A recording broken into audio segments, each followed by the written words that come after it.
ऐसे रिएक्शंस जिनमें बनने वाली प्रोडक्ट रिवर्स होकर दोबारा रिएक्टेंट बना दें, इस किस्म के रिएक्शंस को रिवर्सिबल रिएक्शंस का नाम दिया जाता है। इस किस्म के रिएक्शंस कभी मुकम्मल नहीं होते क्योंकि प्रोडक्ट रिवर्स होकर रिएक्टेंट बना देती है। रिवर्सिबल रिएक्शंस को डबल हेडेड एरो या एरो इन ऑपोजिट डायरेक्शन से जाहिर किया जाता है। मिसाल के तौर पर जब हाइड्रोजन और आयोडीन रिएक्ट करते हैं तो हाइड्रोजन आयोडाइड बनता है, जो कि रिएक्शन रिवर्स होने की सूरत में दोबारा हाइड्रोजन और आयोडीन बन जाती है।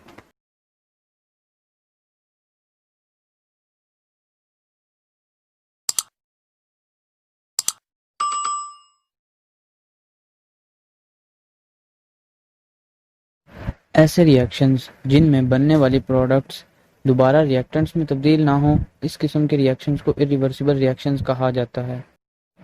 इर का मतलब नहीं, रिवर्सिबल का मतलब मुंतकिल होना। इन रिएक्शंस में प्रोडक्ट्स वापस रिएक्टेंट्स में तब्दील नहीं होती, तो इस वजह से इन रिएक्शंस को इरिवर्सिबल रिएक्शंस का नाम दिया जाता है। इस किस्म के रिएक्शंस में रिएक्टेंट्स मुकम्मल तौर पर प्रोडक्ट्स में तब्दील हो जाते हैं। ये रिएक्शंस एक ही सिमत में यानी यूनिडायरेक्शनल होते हैं। इरिवर्सिबल रिएक्शंस को सिंगल हेडेड एरो से जाहिर किया जाता है और इस एरो का हेड प्रोडक्ट्स की जानिब जबकि टेल रिएक्टेंट्स की जानिब होती है। अगर हमारे पास A प्लस बी रिएक्टेंट्स हैं तो C प्लस डी प्रोडक्ट्स होंगे और इस रिएक्शन में मौजूद एरो इरिवर्सिबल रिएक्शंस को जाहिर कर रहा है। मिसाल के तौर पर जब कैल्शियम कार्बोनेट को गर्म किया जाता है तो इस सूरत में प्रोडक्ट्स कैल्शियम ऑक्साइड और कार्बन डाइऑक्साइड बनती हैं। कार्बन डाइऑक्साइड गैस उड़ जाती है और रिएक्शन रिवर्स नहीं हो सकता, और यही वजह है कि इस किस्म के रिएक्शंस को हम इरिवर्सिबल रिएक्शंस का नाम देते हैं। एक और एग्जांपल देखते हैं। जब सोडियम और वाटर को रिएक्ट करवाया जाता है तो इसके नतीजे में प्रोडक्ट सोडियम हाइड्रोक्साइड और हाइड्रोजन बनता है, और हाइड्रोजन गैस होती है जो उड़ जाती है और रिएक्शन रिवर्स नहीं हो सकता। यही वजह है कि ये रिएक्शन इरिवर्सिबल रिएक्शन कहलाता है।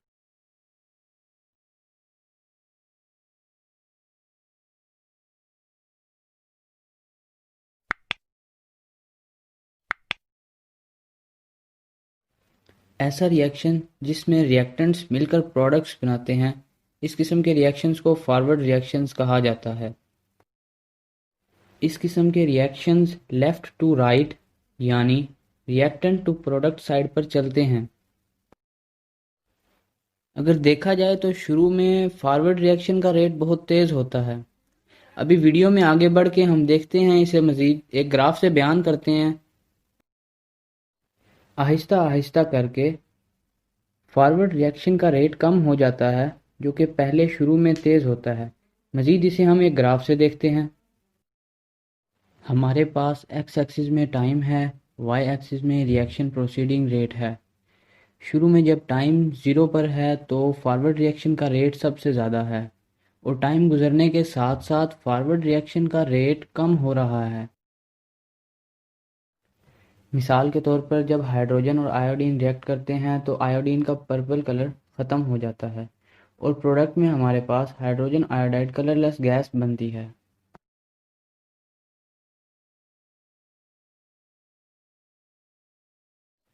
ऐसा रिएक्शन जिसमें प्रोडक्ट्स वापस रिएक्टेंट्स बना देती हैं, इस किस्म के रिएक्शंस को रिवर्स रिएक्शंस कहा जाता है।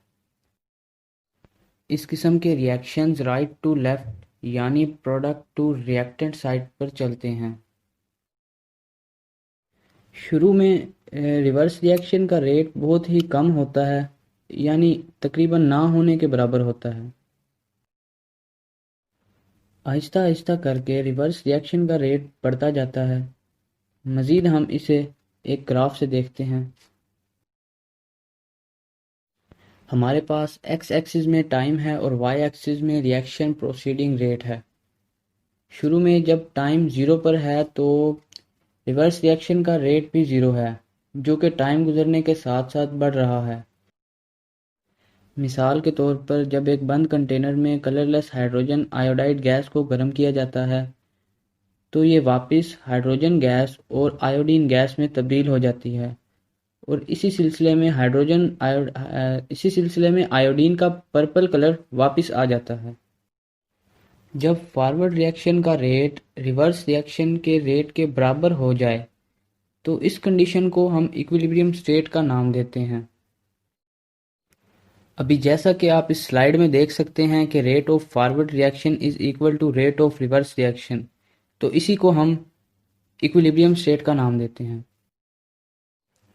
अब आप ग्राफ में देख सकते हैं कि एक वक्त ऐसा आता है कि जिसमें फॉरवर्ड रिएक्शन का रेट रिवर्स रिएक्शन के रेट के बराबर हो जाता है, तो इसी ग्राफ में इस चीज़ को इक्विलिब्रियम स्टेट के नाम से शो किया गया है, जिसमें फॉरवर्ड रिएक्शन का रेट और रिवर्स रिएक्शन का रेट इक्वल हो गया है।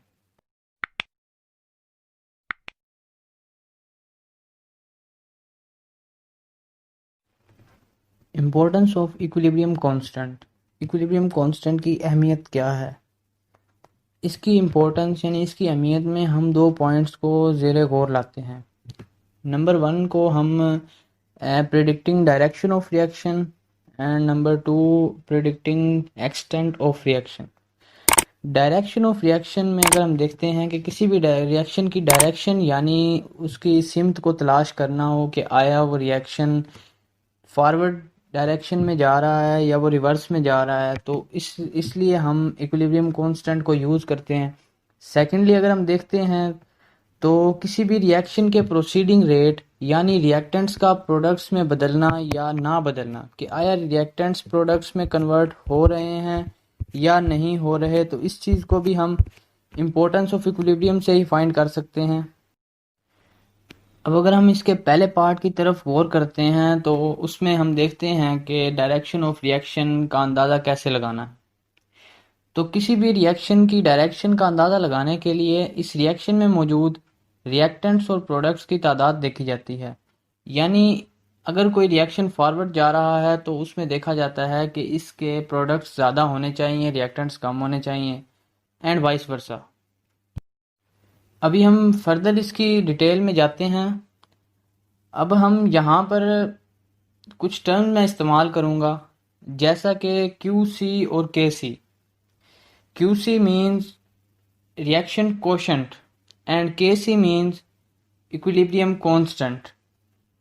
इन टर्म्स को हम लोग पहले भी लॉ ऑफ मैथ सेक्शन में पढ़ चुके हैं, तो इन टर्म्स का आगे इस्तेमाल होगा। अभी जो स्लाइड्स आपके सामने आ रही हैं, इन स्लाइड्स पर अगर हम गौर करें तो अगर हमारे पास क्यू सी की वैल्यू स्मॉल है और के सी की वैल्यू लार्ज है, तो रिएक्शन जो है वो फॉरवर्ड डायरेक्शन में जाएगा। इस चीज़ को हम आगे एग्जांपल के साथ फर्दर देख लेते हैं।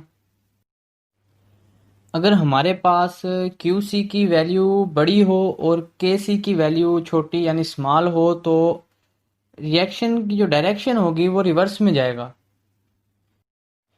अब हमने लास्ट वीडियो के ऑलमोस्ट एंड पे हम लोगों ने पढ़ा था इक्विलिब्रियम पोजीशन या इक्विलिब्रियम स्टेट।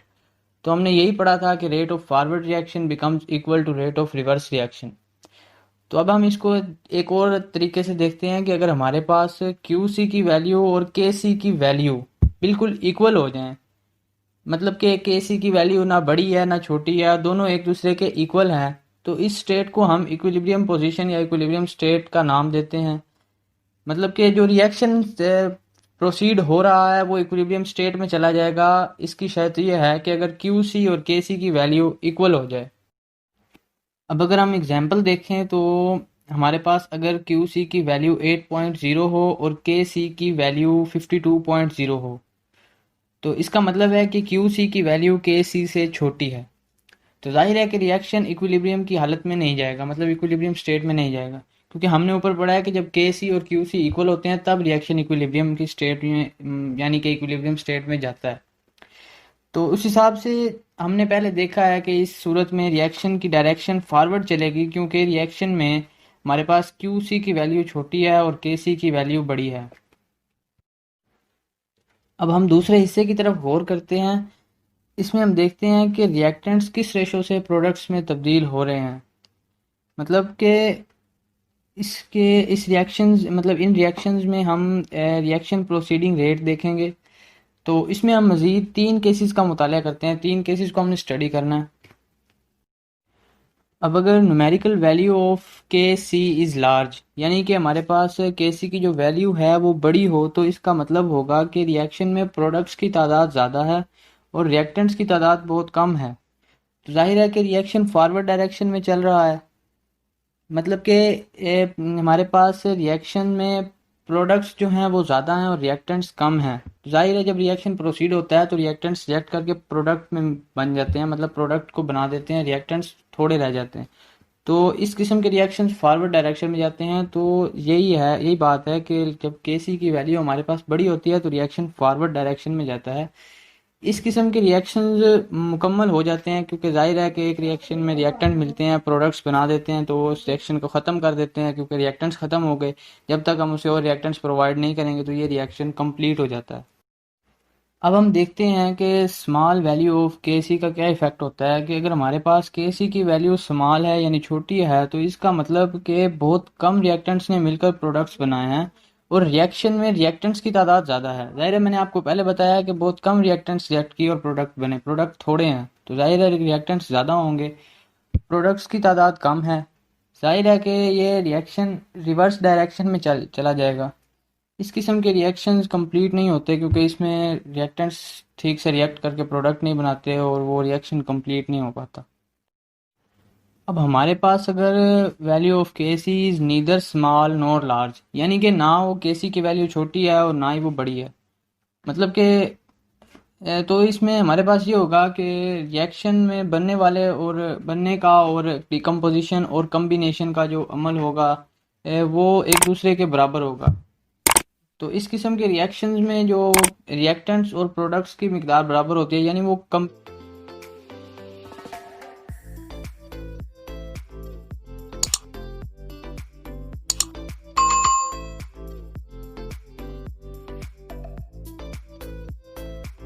ऐसे रिएक्शंस जिनमें बनने वाली प्रोडक्ट रिवर्स होकर दोबारा रिएक्टेंट बना दें, इस किस्म के रिएक्शंस को रिवर्सिबल रिएक्शंस का नाम दिया जाता है।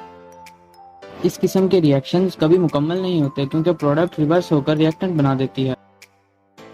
रिवर्सिबल रिएक्शंस को डबल हेडेड एरो या एरो इन ऑपोजिट डायरेक्शन से जाहिर किया जाता है। मिसाल के तौर पर जब हाइड्रोजन और आयोडीन रिएक्ट करते हैं तो हाइड्रोजन आयोडाइड बनता है, जो कि रिएक्शन रिवर्स होने की सूरत में दोबारा हाइड्रोजन और आयोडीन बन जाती है। ऐसे रिएक्शंस जिनमें बनने वाली प्रोडक्ट्स दोबारा रिएक्टेंट्स में तब्दील ना हो, इस किस्म के रिएक्शंस को इरिवर्सिबल रिएक्शंस कहा जाता है। इर का मतलब नहीं, रिवर्सिबल का मतलब मुंतकिल होना। इन रिएक्शंस में प्रोडक्ट्स वापस रिएक्टेंट्स में तब्दील नहीं होती, तो इस वजह से इन रिएक्शंस को इरिवर्सिबल रिएक्शंस का नाम दिया जाता है। इस किस्म के रिएक्शंस में रिएक्टेंट्स मुकम्मल तौर पर प्रोडक्ट्स में तब्दील हो जाते हैं। ये रिएक्शंस एक ही सिम्त में यानी यूनिडायरेक्शनल होते हैं। इरिवर्सिबल रिएक्शंस को सिंगल हेडेड एरो से जाहिर किया जाता है और इस एरो का हेड प्रोडक्ट्स की जानिब जबकि टेल रिएक्टेंट्स की जानिब होती है। अगर हमारे पास A प्लस बी रिएक्टेंट्स हैं तो C प्लस डी प्रोडक्ट्स होंगे और इस रिएक्शन में मौजूद एरो इरिवर्सिबल रिएक्शंस को जाहिर कर रहा है। मिसाल के तौर पर जब कैल्शियम कार्बोनेट को गर्म किया जाता है तो इस सूरत में प्रोडक्ट्स कैल्शियम ऑक्साइड और कार्बन डाइऑक्साइड बनती हैं। कार्बन डाइऑक्साइड गैस उड़ जाती है और रिएक्शन रिवर्स नहीं हो सकता, और यही वजह है कि इस किस्म के रिएक्शंस को हम इरिवर्सिबल रिएक्शंस का नाम देते हैं। एक और एग्जांपल देखते हैं। जब सोडियम और वाटर को रिएक्ट करवाया जाता है तो इसके नतीजे में प्रोडक्ट सोडियम हाइड्रोक्साइड और हाइड्रोजन बनता है, और हाइड्रोजन गैस होती है जो उड़ जाती है और रिएक्शन रिवर्स नहीं हो सकता। यही वजह है कि ये रिएक्शन इरिवर्सिबल रिएक्शन कहलाता है। वीडियो के टाइटल से आपको पता चल ही गया होगा, हमने आज पढ़ना है इक्विलिब्रियम यानी इक्विलिब्रियम कांस्टेंट एक्सप्रेशन। हमारे पास रिएक्शन इक्विलिब्रियम किस हालत में होता है तो वो रिएक्शन रिवर्सिबल होता है, उसमें फॉरवर्ड और रिवर्स रिएक्शन के रेट्स इक्वल होते हैं और कंसंट्रेशन जो रिएक्टेंट्स और प्रोडक्ट्स की है वो कांस्टेंट रहती है, यानी कि वो चेंज नहीं होती, कांस्टेंट रहती है। रिएक्टेंट और प्रोडक्ट की कंसंट्रेशन हमारे पास वेरिएबल नहीं होती, कांस्टेंट ही रहती है। अब हमारे पास डेफिनेशन है जनरल इक्विलिब्रियम लॉ, मतलब कि इक्विलिब्रियम लॉ जनरल में हमें क्या कहता है, वो कहता है कि गिवन टेम्परेचर जो है उसमें एक केमिकल सिस्टम जो है reach a state of equilibrium in which a particular ratio of product and reactant concentration has constant value. यानी कि हमारे पास जब कोई रिएक्शन इक्विलिब्रियम में जाता है तो उसके रिएक्टेंट्स और प्रोडक्ट्स जो हैं वो कांस्टेंट रहते हैं, उनकी वैल्यू चेंज नहीं होती। अब हमारे पास A प्लस बी रिएक्टेंट्स हैं और C प्लस डी हमारे पास प्रोडक्ट्स हैं। तो अभी ये रिएक्शन हमें देख रहे हैं हम कि ये रिवर्सिबल रिएक्शन है, इसमें एरो जो हैं वो रिवर्सिबल शो कर रहे हैं। ए जो है स्मॉल ए वो coefficient of A, B small B coefficient of B, and C and D और सी डी के कोफिशिएंट। एक्सप्रेशन में हम देख सकते हैं कि चाहे हमारे पास रिएक्टेंट्स हों या प्रोडक्ट्स हों, दोनों के कोफिशिएंट्स हमारे पास उनकी पावर बनते हैं। बड़ी ब्रैकेट हमारे पास शो करती है मोल पर डेसीमीटर क्यूब को, तो वो उसके ऊपर पावर लगेगी। मोलर कंसंट्रेशन जैसा कि आपको स्लाइड में नज़र आ रहा होगा। प्रोडक्ट्स और रिएक्टेंट्स की जो कंसंट्रेशन यानी रेशियो है वो इक्वल टू के सी है, और के सी जो है वो टेम्परेचर डिपेंडेंट है, यानी कि के सी चेंजेस विद टेम्परेचर, टेम्परेचर के साथ चेंज होता है। अभी इक्विलिब्रियम कांस्टेंट में हम लोग सिर्फ गैसेस और एक्वस स्पीशीज़ को इंक्लूड करते हैं, और उसके अलावा सॉलिड्स और जितने भी प्योर लिक्विड्स हैं उनको हम इंक्लूड नहीं करते। क्वेश्चन आ रहा है हमारे सामने, उसको हम ज़रा देखते हैं कि उसके अंदर क्या एक्सप्लेनेशन की गई है। अब हमारे पास एक रिवर्सिबल रिएक्शन है जिसमें N2O4 भी गैस है और उसका प्रोडक्ट 2NO2 भी गैस है। इससे जाहिर होता है कि हम इसका इक्विलिब्रियम कांस्टेंट एक्सप्रेशन फाइंड कर सकते हैं। दोनों, जैसा कि आपको पता चल रहा है कि हमारे पास दोनों ही गैसेस हैं, तो भी अब हम इनका अगर के सी फाइंड करें तो हमारे पास के सी जैसे कि हमारे पास है molar concentration of reactants, sorry molar concentration of products to the molar concentration of reactants, यानी कि प्रोडक्ट्स की कंसंट्रेशन हमारे पास ऊपर आती है और रिएक्टेंट्स की कंसंट्रेशन हमारे पास हमेशा नीचे आती है। और जो उसके साथ कांस्टेंट सॉरी कोफिशिएंट है वो इस हमेशा ब्रैकेट के बाहर, मोलर कंसंट्रेशन की ब्रैकेट के बाहर पावर लगती है, यानी वो पावर को इंडिकेट करता है।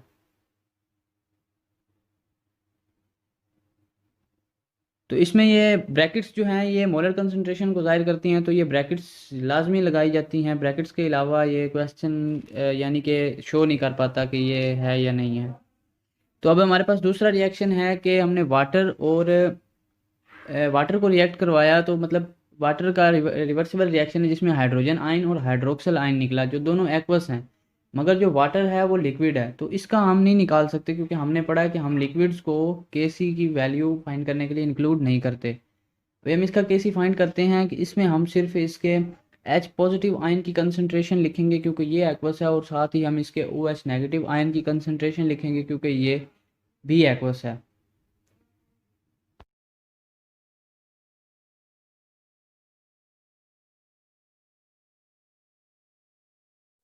अभी एक और रिएक्शन को देखते हैं जिसमें N2O5 गैस है और NO2 भी गैस है, ये दोनों रिएक्ट कर रहे हैं, तो ये हमारे पास बना रहे हैं 3NO2 जो कि गैस है। यानी कि हम इसकी के सी एक सॉरी इक्विलिब्रियम कांस्टेंट एक्सप्रेशन हम इसका फाइंड कर सकते हैं। तो कैसे करेंगे, इसमें हम इसके प्रोडक्ट को ऊपर लिखेंगे, प्रोडक्ट की कंसंट्रेशन ऊपर लिखेंगे, और रिएक्टेंट्स की कंसंट्रेशन को हम नीचे लिखेंगे, जैसा कि अभी हमारे पास हो रहा है।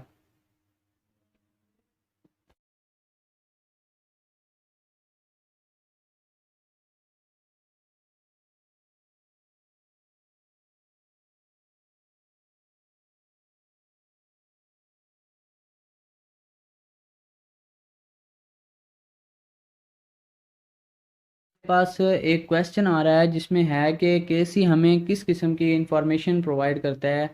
तो इसमें हम लोग देखते हैं कि इससे हम रिएक्टेंट्स और प्रोडक्ट्स की रेशियो फाइंड कर सकते हैं। KC is equal to product concentration to reactants concentration. इसमें अगर हमारे पास केसी इज ग्रेटर देन 1 तो रिएक्शन हमारे पास, अगर हमारे पास के सी की वैल्यू ग्रेटर देन 1 है तो हमारे पास रिएक्शन में प्रोडक्ट्स की तादाद ज़्यादा होगी, यानी कि रिएक्टेंट्स जो थे उन्होंने सारा उन्हें रिएक्ट करके प्रोडक्ट्स बना दिए।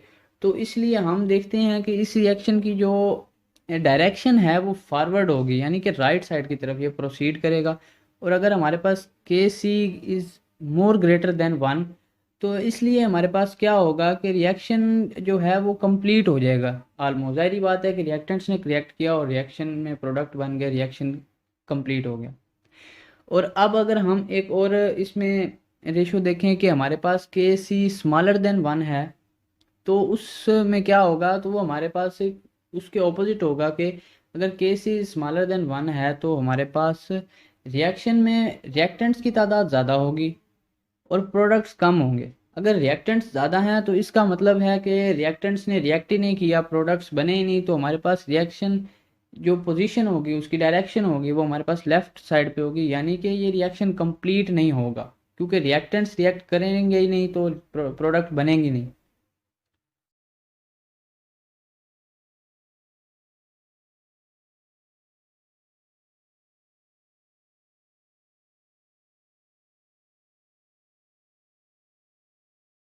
देखते हैं कि के सी की वैल्यू बढ़ने से रिएक्शन पे क्या असर होता है। तो स्मॉल के सी वैल्यू इंडिकेट करती है कि रिएक्शन में ज़्यादातर रिएक्टेंट्स हैं और प्रोडक्ट्स कम हैं। लार्ज वैल्यू में हमारे पास रिएक्टेंट्स बहुत कम हैं, प्रोडक्ट्स जो हैं वो ज़्यादा हैं। और इंटरमीडिएट में जाहिर है कि रिएक्टेंट्स और products are always in intermediate.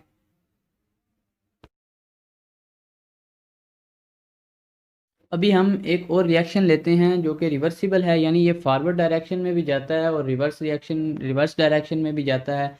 तो इसके लिए अभी हम के सी की वैल्यू फाइंड करते हैं। हमारे पास इसकी के सी की वैल्यू, यानी कि हम के सी फॉरवर्ड भी फाइंड करेंगे, के सी रिवर्स भी फाइंड करेंगे। तो अभी हम लोग इसे देखते हैं कि हमारे पास अगर हाइड्रोजन और आयोडीन रिएक्ट करते हैं तो ये फॉरवर्ड डायरेक्शन होगी इस रिएक्शन की, तो हमारे पास हाइड्रोजन आयोडाइड बनता है। और अगर हम सेम इसी रिएक्शन को रिवर्स में देखें तो हमारे पास जो हाइड्रोजन आयोडाइड है वो दोबारा वापस हाइड्रोजन और आयोडीन में कन्वर्ट हो जाता है, तो ये रिएक्शन हमारे पास रिवर्स डायरेक्शन में जा रहा है। अभी हम इनके केस ही फाइंड करते हैं। फॉरवर्ड यानी forward constant and reverse constant, यानी के सी for forward and K C for reverse. हमारे पास के सी फॉरवर्ड में इसके प्रोडक्ट्स ऊपर है और रिएक्टेंट्स जो हैं वो नीचे हैं। तो अगर हम के सी फॉर रिवर्स यानी रिवर्स रिएक्शन का कांस्टेंट फाइंड करें तो उसमें हमारे पास जो उस टाइम प्रोडक्ट थी वो भी रिएक्टेंट है। तो आप देख सकते हैं कि जो हमारे पास अभी इस टाइम प्रोडक्ट है वो ऊपर आ गई है और उसके जो रिएक्टेंट्स हैं, मतलब जो उसका रिएक्टेंट था वो हमारे पास नीचे आ गए। तो अभी हमारे पास इसकी दोनों का कंपैरिजन है, वो आप खुद गौर से देख सकते हैं।